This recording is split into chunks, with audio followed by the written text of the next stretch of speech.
The last time we met, I mentioned to you that I was trying to develop some changes to Basketball Talk Pro.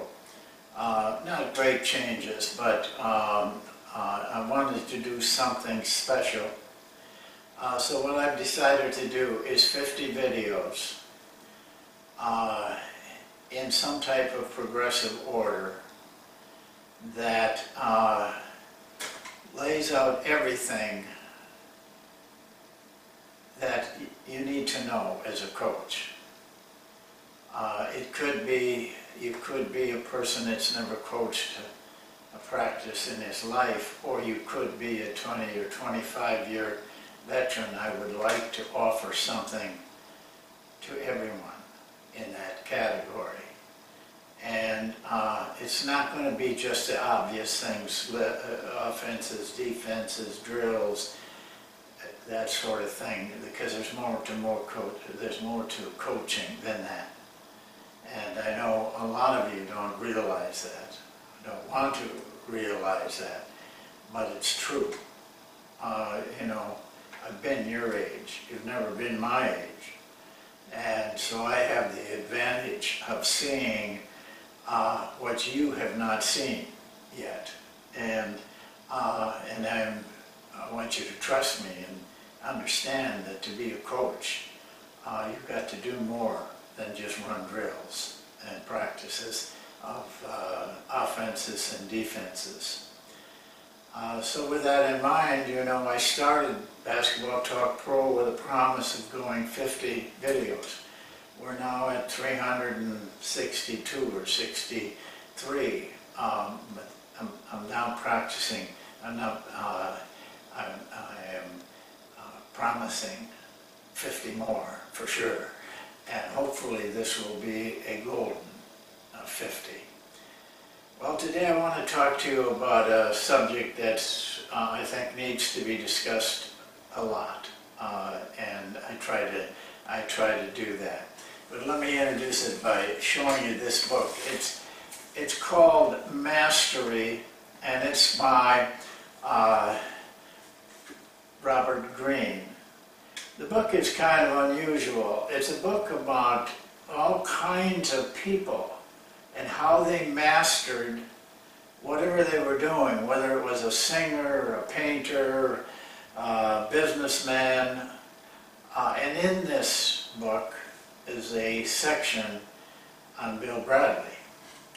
And I want to read to you what the author found out about Bill Brdley. It goes much more than what I'm going to read to you, but into more detail. But I think that this in itself will tell you something.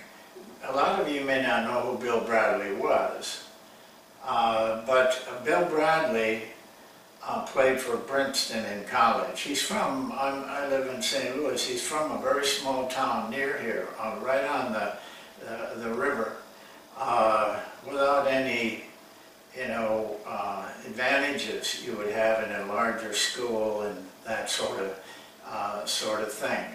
But he went on to become an outstanding, if not one of the best, college players. Took a year or two off because he was very intellectual and went to England and studied, and then came back and had a great career in the NBA. I want to just tell you how all that happened. This is what Robert Greene has to say in the book. Bill Brdley was tall for his age, but beyond that, he had no real natural gift for the game. He was slow and gawky and could not jump very high.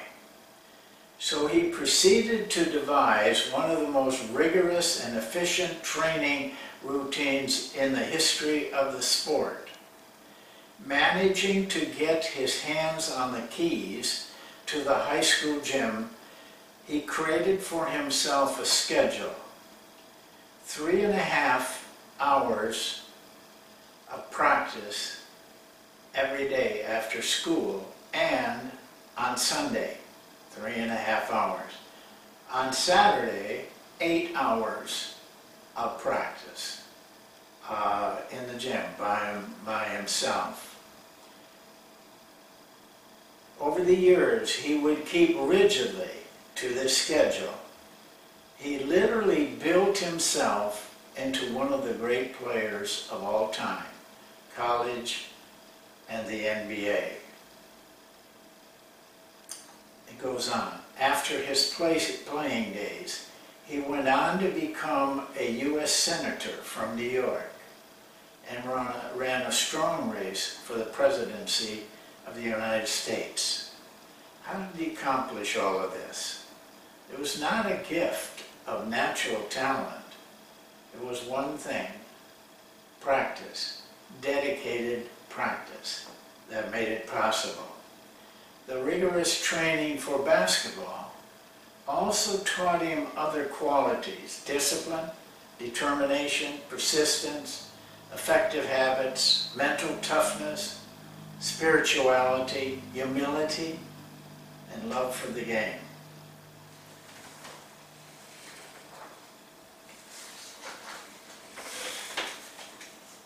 I think we underplay practice and effort and overplay talent.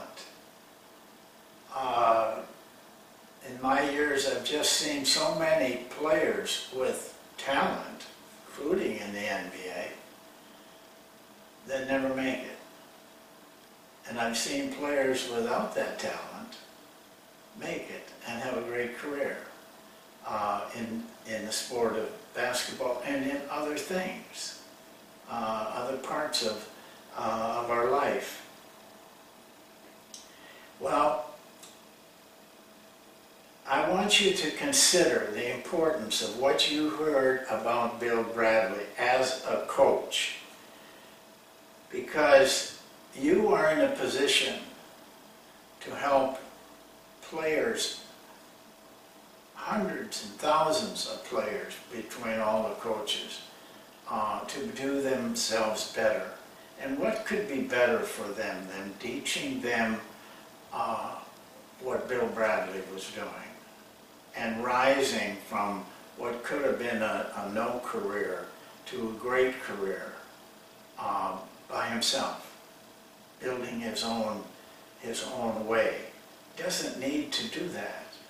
You as coaches can help them. But the first place you have to start is with yourself.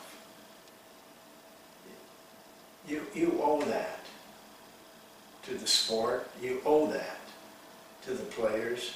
You owe it to your family. You owe it to yourself.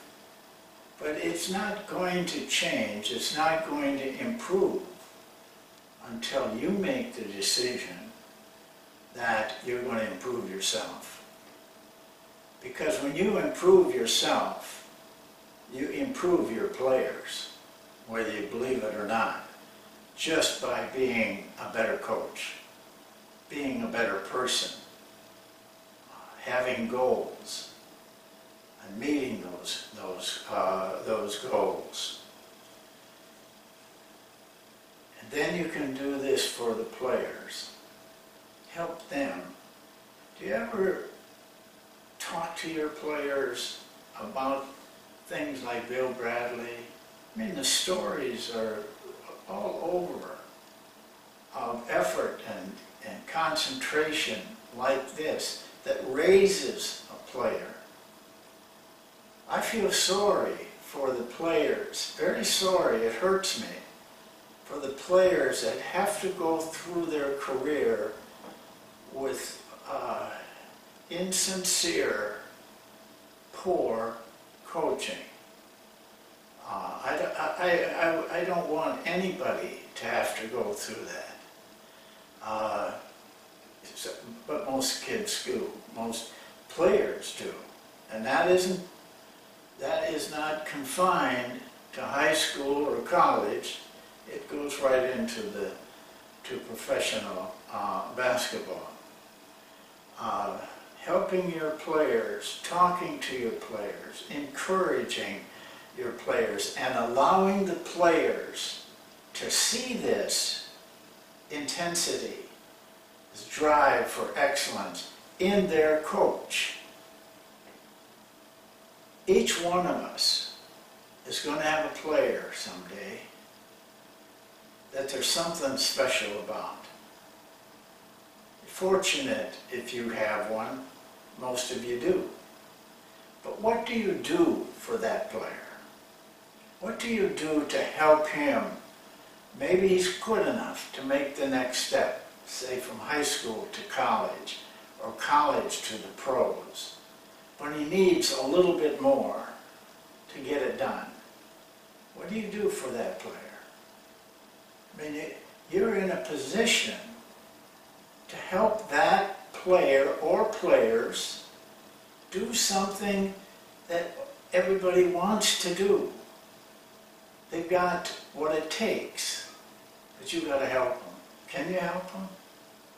If you can't help yourself, you can't help them. You have to be the kind of person that can say to a player, you need to work 2 hours every day, or an hour every day, or whatever routine you feel right. And the player knows that he can trust you because you're that kind of person. It's very important. If you have 10 teams in your conference, whatever conference you're in, there's going to be one coach in that conference at least. There always is. One coach or one teacher or one speaker or painter or musician that is giving the people he works with this kind of help and instruction and encouragement, and by being it himself, showing them what kind of a person he is that they can be. But are you going to help that person? Are you going to give them? It's sad to me to think that in a conference of 10, there's one coach that really does what we're talking about for his players, his 10 or 12 players. And the other 9 teams, I'm just giving you rough numbers, don't get that. They have to get along with mediocre coaching, maybe poor coaching, and try to do it without any help. It isn't fair that these 12 guys in the same conference you're playing in, they're getting the benefit and the rest of you aren't. It just isn't fair. So don't be that kind of a coach that is robbing your players of the excellence that they could have. Be the one, hopefully a lot more, that are giving their players the best that they can get in coaching. Build yourself a routine, just like Bill Brdley did. I'm going to spend an hour every day studying films. I'm going to read a good book every week. I'm going to talk to people in my profession that are above me, who can help me, give me some advice, and not bothering them, but a relationship that you can take from them to make yourself better. Build yourself a routine. Don't tell me you don't have time. You got a lot of time. You waste more time in a day than you can spend or could spend making yourself better. And then build a routine for your players. Show them right now, whether they're 16 years old or 36 years old, that by doing this, by staying with and consistently doing a routine every day where they can take themselves. I have yet to see a player or a person that rises to a great level that doesn't have a routine of work, of sacrifice, of intense study, workouts, mental and physical. Read biographies, just read them.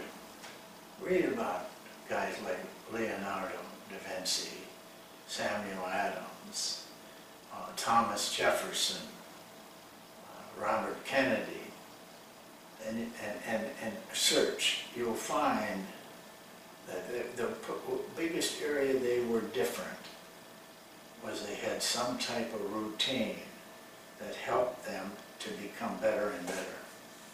I'd like to leave you with that today, because a lot of you are in coaching if you're in college, in the NBA. Some of you will be starting soon. Let's make this a year where you do that. Do yourself first, help your players. We'll see you next time, and I'll have more information about that 50. Thank you.